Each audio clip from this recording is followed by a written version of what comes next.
నూతలపాడులో పేర్రాజుకుంట సర్వేని రైతులు అడ్డుకున్నారు. గ్రామంలోని కొంత భాగం ఆక్రమణకు గురైంది. పేర్రాజు కుంటలోని ఆక్రమణలు తొలగించి మళ్లీ కుంటను తవ్వించాలని హైకోర్టు ప్రజా ప్రయోజన వాద్యం దాఖలైంది. సమస్యను వెంటనే పరిష్కరించాలని కోర్టు స్థానిక రెవెన్యూ అధికారులను ఆదేశించింది. గ్రామానికి వెళ్లిన సర్వేయర్ అరైలను రైతులు అడ్డుకున్నారు.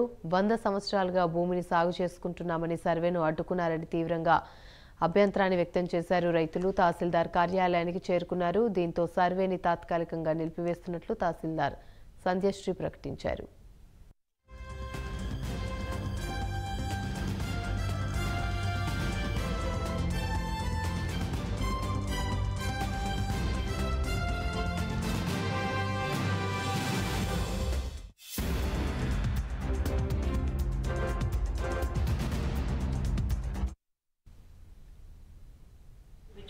సర్వేయర్ గారు వాళ్ళందరూ కూడా ఈరోజు హద్దులు చూపించడానికి సర్వే చేయడానికి వెళ్ళారు.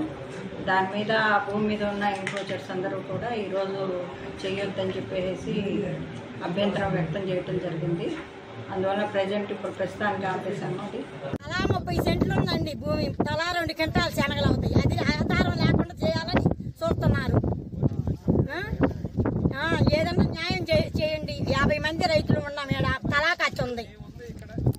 మమ్మల్ని తీసేయాలనే చూస్తున్నారు. చెరువులు చెరువులకి నీళ్లు లేవు, పెట్టుకోవడానికి భూమి లేదు, చేసుకోవడానికి పొలం లేదు.